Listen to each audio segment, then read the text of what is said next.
Hapon na mga kapatid, hapon na naman. Hapon ng Sabado, Pita 4 ng buwan ng Abril na tayo mga kapatid. At ito mayroon na naman tayong ibig iparating sa inyo na dapat talagang malaman ito ng buong mundo mga kapatid. Ayan, sunod-sunod yung mga nangyayari na hindi mabuti. Tayo ay kahit papaano sumusubaybay tayo sa mga nangyayari sa ating kapaligiran at sa buong mundo mga kapatid. Alam natin yan, updated tayo dyan. Kaya hindi na tayo humihinto mga kapatid ng pagpapaalala sa sanglibutan. Dahil nalalaman natin mga kapatid na ang buong sanglibutan ay kinakailangang magkaisa. Di ba? Yan yung isa sa sa magandang naririnig natin sa ating mga opisyal o namumuno o mga tagapagturo mga kapatid, na kailangan tayong lahat ay magkaisa. Ang problema mga kapatid na malaki, papaano tayong magkakaisa ay hindi naman pare-parehas ang pananampalataya. Diba? Papaano mangyayari ang pagkakaisa mga kapatid? Ilan ang relihiyon sa buong mundo at ilang tao ang nakaanib sa bawat relihiyong yaon. Diba? Nag-aaway-away nga yung iba dahil sa relihiyon, sa paniniwala. Paano magkakaroon ng pagkakaisa mga kapatid? Kayo isipin ninyo, mangyayari ba ang tinatawag nilang pagkakaisa? Sa akin mga kapatid, hanggat kung akong tatanungin, hanggat ang relihiyon ay napakarami, napakalabo rin na mangyari ang pagkakaisa.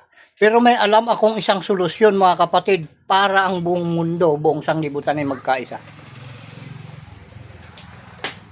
Meron akong nag-iisang solusyon mga kapatid. Ito, basahin natin.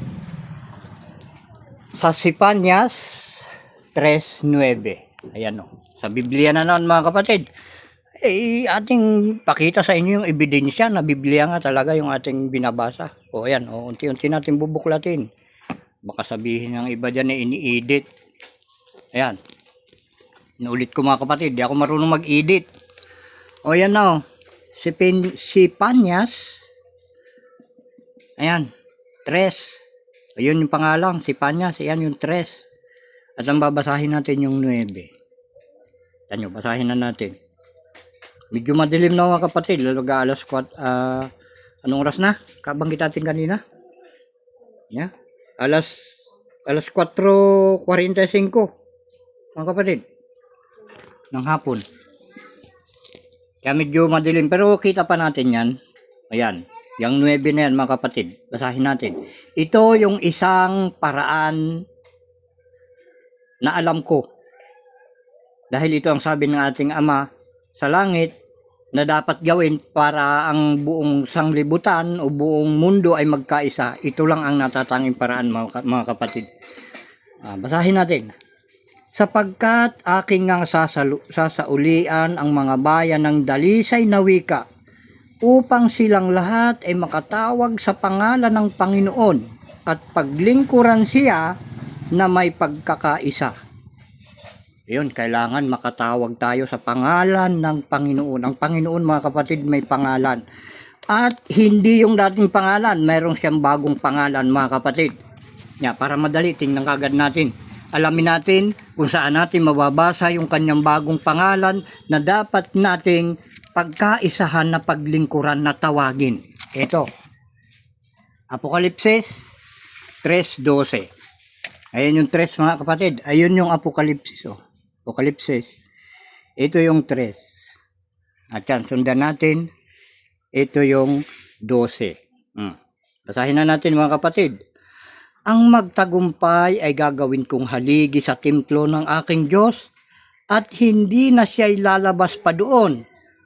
At isusulat ko sa kanya ang pangalan ng aking Diyos at ang pangalan ng bayan ng aking Diyos, ang bagong Jerusalem na mananaog buhat sa langit mula sa aking Diyos at ang aking sariling bagong pangalan.